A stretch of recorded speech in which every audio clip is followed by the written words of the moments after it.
Hello guys, welcome back to my channel. इस video में हम डीबीएमएस से रिलेटेड जितने भी इम्पोर्टेंट पॉइंट्स हैं वो सभी हम कवर करेंगे। इम्पोर्टेंट टॉपिक कवर करेंगे फॉर आपकी DSSB TGT computer science exam के लिए। तो ये वीडियो आप पेपर देने से पहले ज़रूर देखें, आपको काफ़ी हेल्प मिलेगी इस वीडियो से।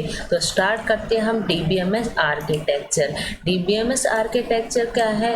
The DBMS design depend upon the it is architecture. The base client server architecture is used to deal with a large number of PC, web server, database server, and other components that are connected with network.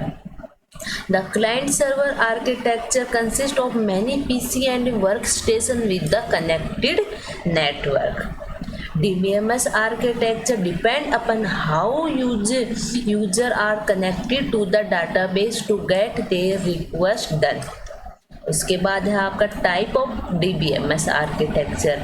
Type of DBMS architecture आपके 3 type के होते हैं: first tier, second tier architecture and third tier architecture. Database architecture can seen as a single tier or multi-tier. Okay. First है आपका first tier architecture. In this architecture the database is directly available to the user. ठीक है, it means the user can direct sit on the DBMS and use it. इसके बीच में कुछ भी नहीं है, direct user and database.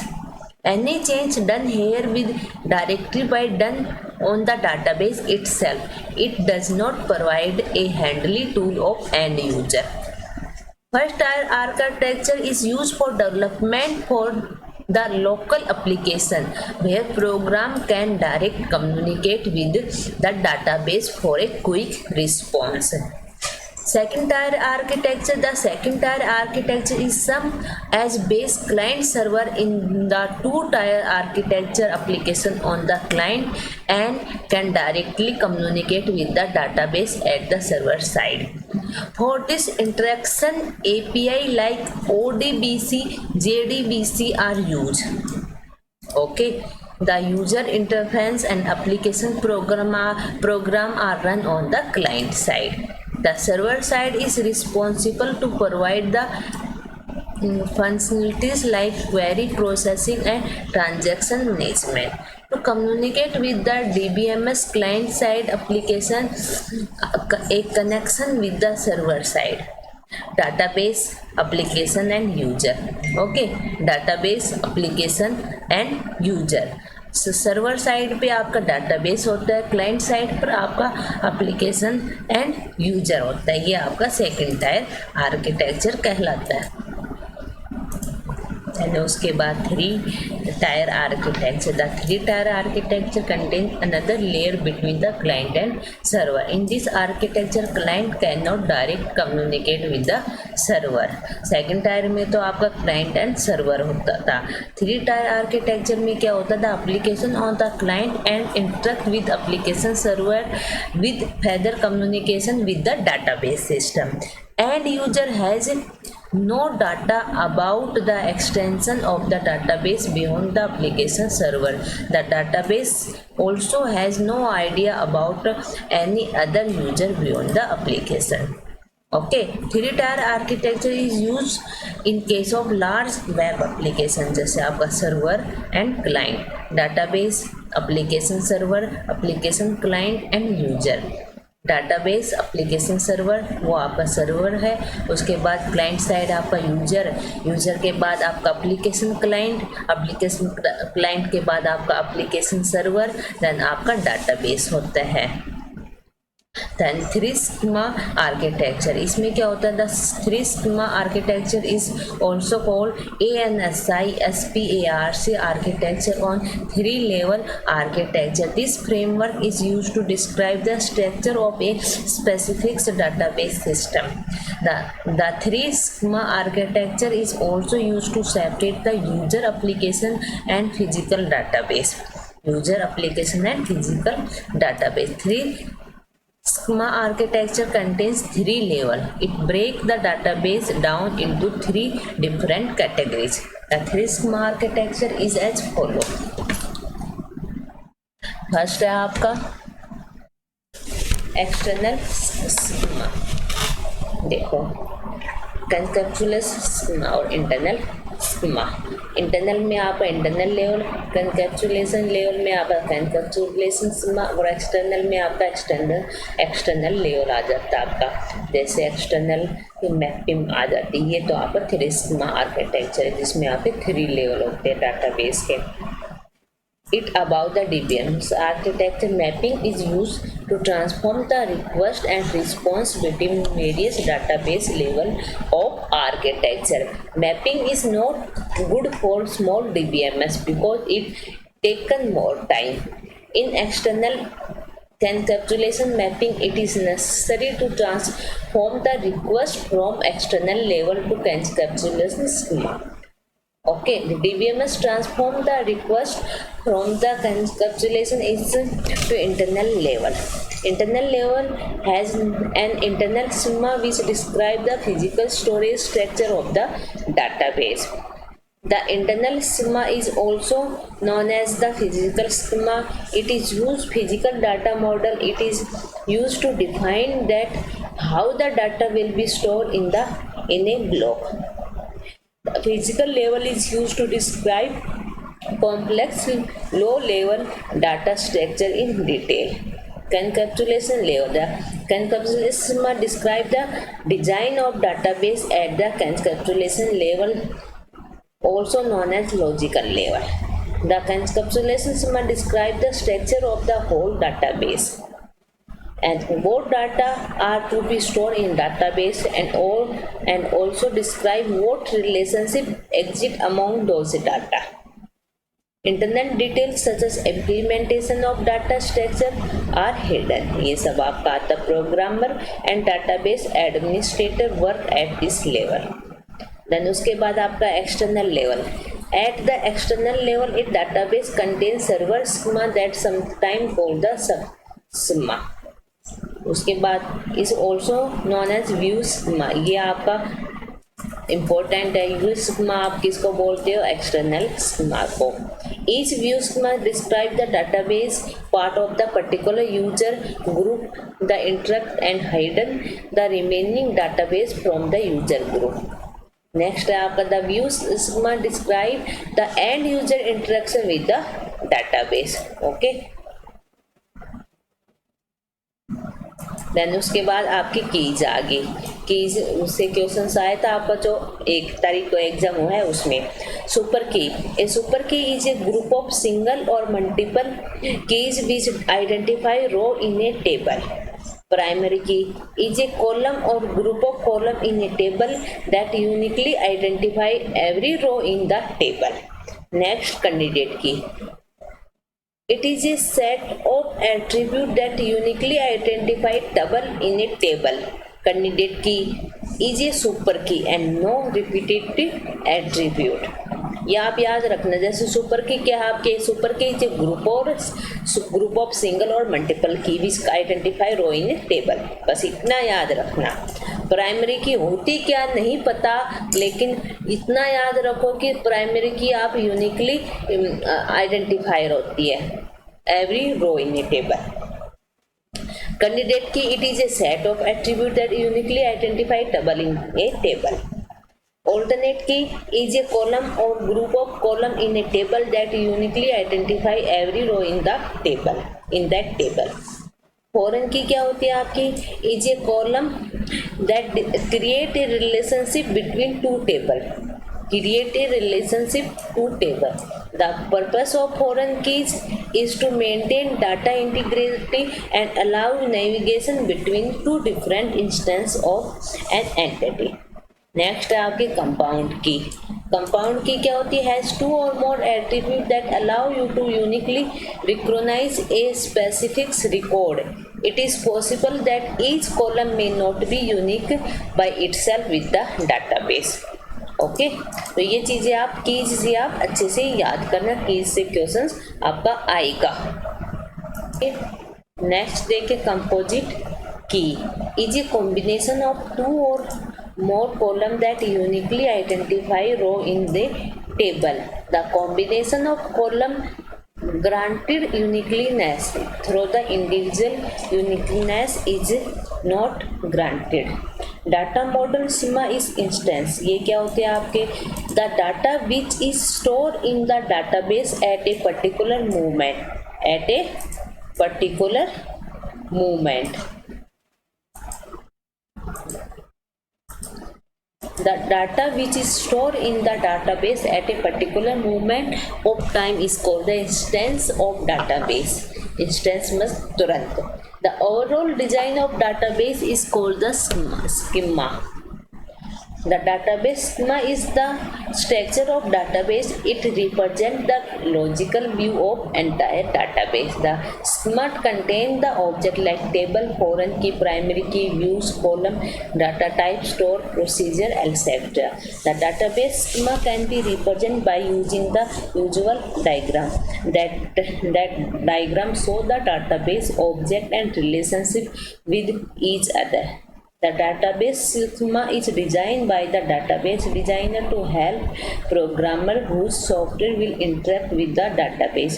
The process of database creation is called the data modeling. Okay. ACID property in DBMS.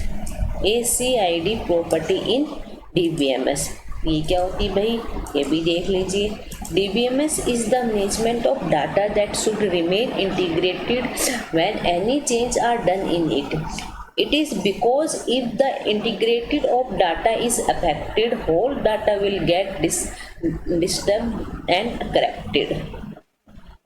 To maintain the integrity of data, there are 4 properties described in the database management system, which are known as ACID properties. The ACID properties are meant of the transaction that goes through a different group of tasks. And there we come to see the role of the ACID properties. In this section we will learn and understand about ACID properties. Properties देख लीजिए आप. आपकी 4 type की होती है ACID properties. Atomicity, consistency, isolation और durability. ये important है आपकी, ये एग्जाम के पॉइंट ऑफ व्यू से. वही मैंने यहाँ पर टॉपिक डाले जो आपके एग्जाम के पॉइंट ऑफ व्यू से काफ़ी इम्पोर्टेंट है. एटोमिसिटी क्या होती है आपकी? The term atomicity defined that the data remain atomic. It means if any operation is performed on the data, either it should be performed or execute completely or should not be execute at all. Is feather means that the operation should not break in between or execute partially. The operation should not break. In this case, executing operation on the transaction, the operation should be complete, execute and not partially. इसमें मतलब आपका जो operation है वो पूरा complete होना चाहिए. For example, if Remo has account A having $30 in his account from which is the wishes to send $10, which is B in the account B and sum the A already present. When the $10 will be transferred to the B, the sum will be become $110. Now there will be 2 operations that will take place. One is the amount of $10 that Remo want to transfer will be debit from this account A, and same account will be get credited to the account B in account narrow account. Now what happened? The first operation of debit executes successfully, but the credit operation however failed. The Remo's account A, the value become 20 and so that the account it remain 100 if you are. ये आपका topic में आता है. Okay. Before 30 debit 10 available 20. Before 100 credit 10 available 100. तो ये आपका गलत है. No atomic execute termination, partial execution. Okay. Before 30, before 100, debit 10, credit 10, available 20. Debit किया तो अवेलेबल 20 और अवेलेबल 1 टाइम क्रेडिट किया तो आपका अवेलेबल 110 हो गया, तो ये आपका सक्सेसफुल हुआ एटॉमिक वैल्यू। देन उसके बाद आपका आता है when the amount lost atomic then the bank system, this become a hug issues, and so the atomicity is the main focus in the bank system. Consistency क्या होता है? The word consistency means that the value should remain precise always. In DBMS, the integrity of the data should be maintained, which means if a change in the database is made, it should remain precise always. In this case, the transaction, the integrity of the data is very essential so that the database remain consistent before and after the transaction. The data should always be correct. Okay, the data should always be correct. जैसे ये आपका example है data consistency का। Isolation क्या होता है ये देख लीजिए। The term isolation means separation. Isolation में आइसोलेट कर दीजिए इसको, मतलब सेपरेट कर दीजिए। In DBMS isolation is the property of the database where no data should affect the other one and may occurs concurrently. In short the operation on one database should begin when the operation on the first database get complete. It means if two operations are being performed on the two different database, they may not affect the value of one another. In the case of transaction, when two or more transaction occurs एक साथ जब आपके to और मोर आप transaction करते हो तो आपका consistency should remain maintain. Okay, any change that occurs in any particular transaction will not be seen by the other transaction until the change is not committed on the memory। And उसके बाद durability आता है आपका। Durability ensure the permanency of something in the DBMs. The term durability ensures that the data after the successful execution of the operation become permanent in the database. The durability of the data should be so perfect that even if the system fail or lead to the crash, the database still survive. However, if gets lost, it becomes the responsibility of the recovery manager for ensuring the durability of the database. For committing the values, the commit command must be used every time we make change. ACID properties of the DBMS plays vital role in maintaining the consistency and availability of data in the database. ACID बड़े important points है ये guys exam के लिए, इसी में ही आपका confuse हो जाते हैं। ER मॉडल क्या होता है? आपके ER model stands for entity relationship model. It is high level data model. This model is used to define the data element and relationship for a specific system. The developer a conceptualization design for the database. It also developed a very simple and easy to design view of data. ER modeling the database structure is जो आपका diagram है उनको ER diagram को आप entity relationship diagram बोलते हो। जैसे आपका स्टूडेंट है तो आपका ये आपका एट्रीब्यूट है स्टूडेंट, और अनदर एंटिटी विद लाइक ये आपका attribute address name, entity student है, नेम एड्रेस आईडी एज ये आपके इसके एट्रीब्यूट है। ओके, स्टूडेंट क्या है? आपका एंटिटी है and name address ID age आपके एट्रीब्यूट है।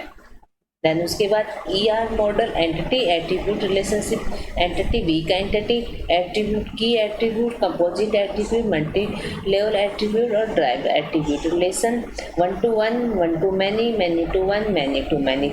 एंटिटी रिलेशनशिप मॉडल में आपका क्या आता है? An entity may be any object, class, person or place in the ER diagram. An entity can be represent a rectangle. Entity किसे represent करते हो आप? rectangle से represent करते हो आप। जैसे आपका डिपार्टमेंट और एम्प्लॉय। उसके बाद वीक एंटिटी, वीक एंटिटी क्या होता है आपका?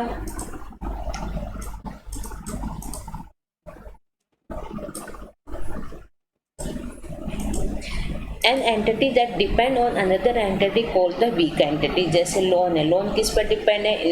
इंस्टॉलमेंट पर। The weak entity does not contain any की attribute of it is own. This weak entity is represent bye A double rectangle. Weak entity आप किससे रिप्रेजेंट करते हो? डबल रेक्टेंगल से रिप्रेजेंट करते हो attribute.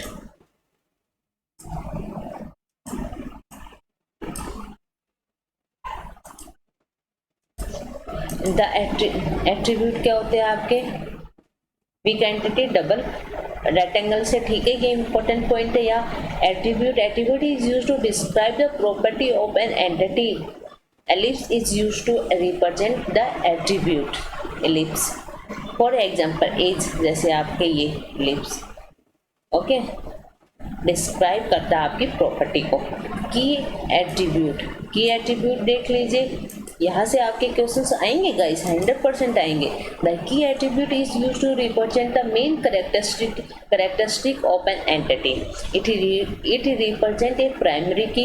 The key attribute is represent by an ellipse within the text underline. जैसे आपका ये key attribute ID, key attribute is represent the main characteristic of entity. मतलब आईडी आपकी मेन एंटिटी है, जो आपकी प्राइमरी की होती है वो आपकी की एट्रीब्यूट में आती है। कंपोजिट एट्रीब्यूट में आपका आता है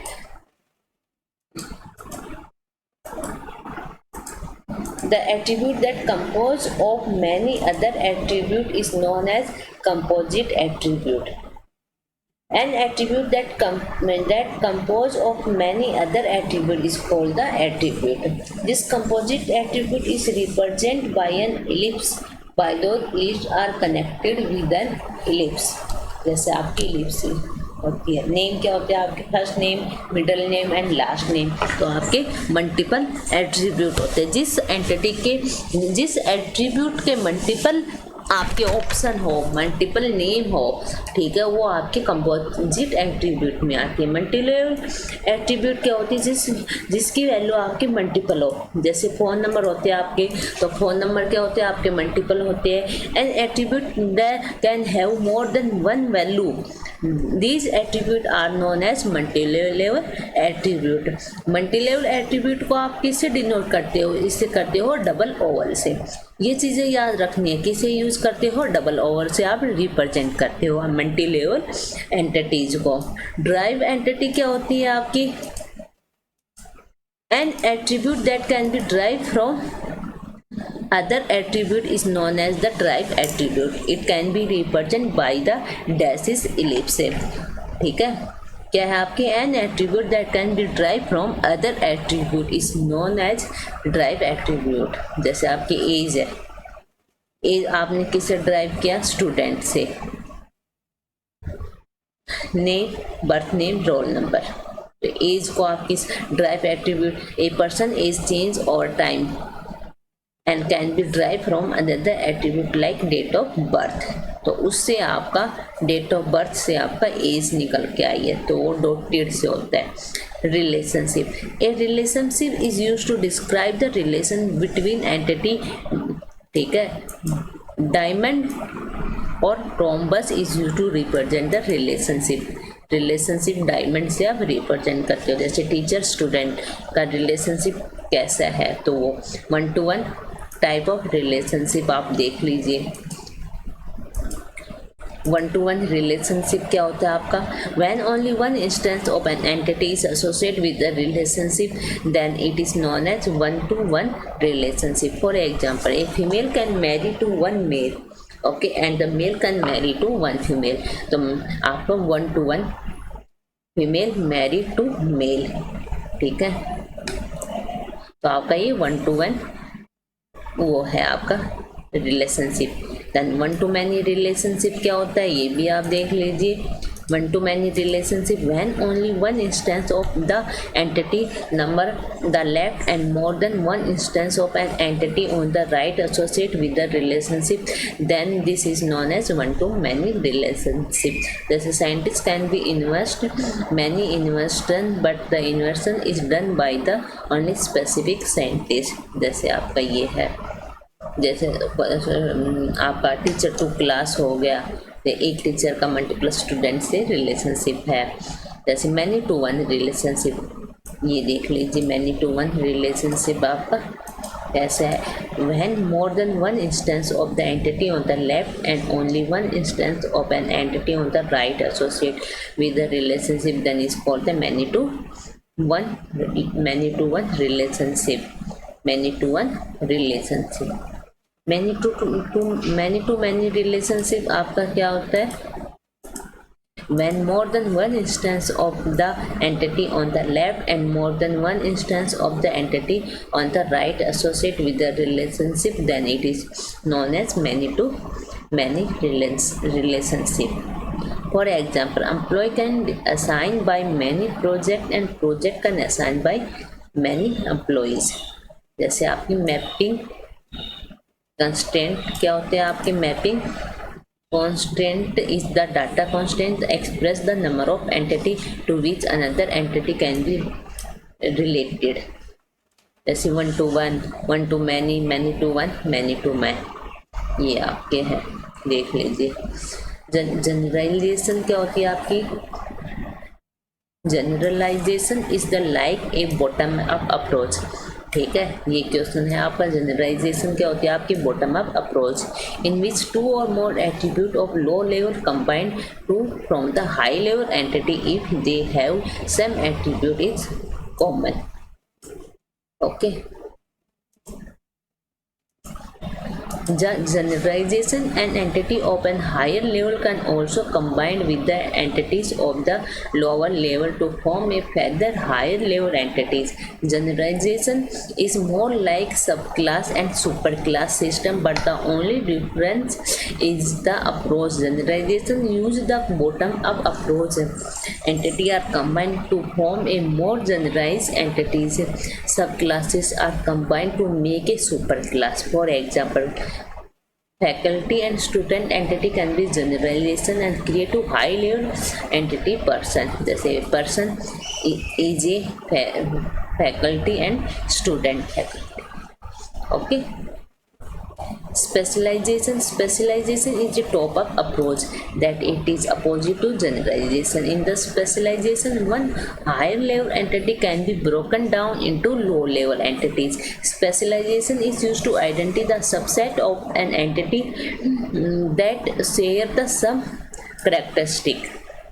जैसे आपकी employee entity can be specialize the tester और developer based on what role in the deploying company. जैसे आपके एम्प्लॉयज है इजी ये कौन सा रोल आपको दे.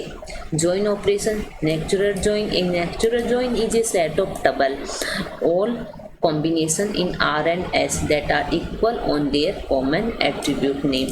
तो आपका join, नेचुरल join का आपका ये साइन है, साइन याद रखिए नेचुरल join का. ओके, इस sign. outer join, the outer join operation is an extension of the join operation.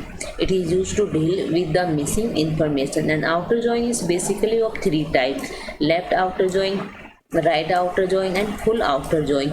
Left outer join क्या होता है आपका, left outer join contain the set of tuple of all the combination in R and S that are equal on their common attribute name. In the left outer join tuple in R have no matching tuple in S. Outer join in the left outer join tuple are in R have no matching tuple in S. तो आपका इसका sign ये है.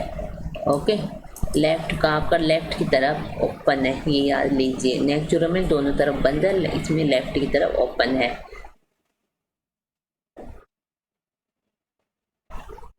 Right outer join का आपका ये sign है. Right outer join contain the set of tuple of all combination in R and S that are equal on their common attribute. Means in right outer join table in S have no matching table in R. full outer join. Full outer join is like a left or right join, except that it contains all rows from both table. In full outer join, double in R that have no matching double in S and double in S that have no matching double in R in their common attribute name. It is denoted by ये full में दोनों side आपके open होंगे. Equal join, it is also known as inner join. It is the most common join. It is based on match data as per the equality condition. The equally join use the comparison operator equal sign. अब normalization आपका क्या होता है? Normalization in the process of organization data in the database. Normalization is used to minimize the redundancy from a relation or a set of relation. It is used to eliminate the and describe characteristics like insert, update and delete anomalies. Normalization divides the large table into the smaller table and link them using relationship. The normal form is used to reduce redundancy from the database table. Type of normal form. Type of normal form आपकी क्या होती है?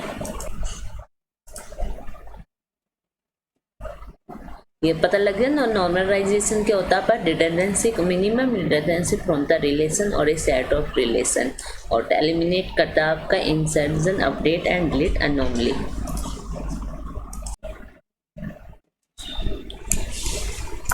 जैसा आप देख लीजिए type of normal form देख लीजिए.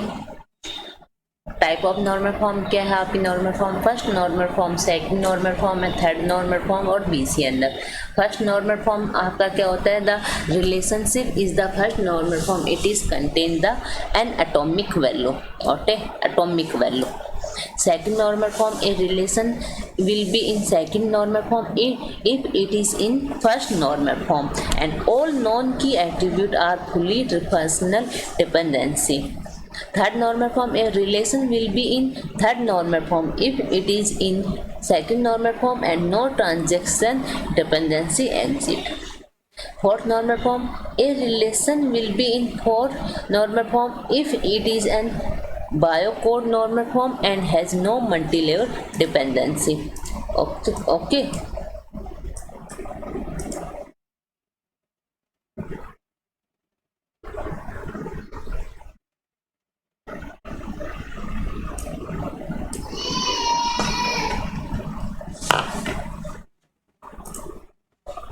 Fourth normal form, third normal form, a relation will be in third normal form if it is in second normal form and no transaction dependency. ये पूछा जाता है no transaction dependency एग्जिट किस में होती है? थर्ड नॉर्मल फॉर्म में. और all no key attribute are full function dependency वो आपकी सेकंड नॉर्मल फॉर्म में होती है और एटॉमिक वैल्यू आपकी फर्स्ट नॉर्मल फॉर्म में. और फोर्थ नॉर्मल फॉर्म में आपकी a relation will be in fourth normal form, it is BIOS code normal form and has no multi layer dependency आपकी फोर्थ नॉर्मल फॉर्म में.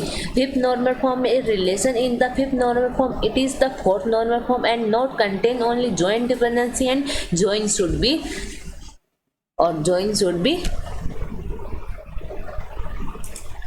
ये table थोड़ी गड़बड़ होगी.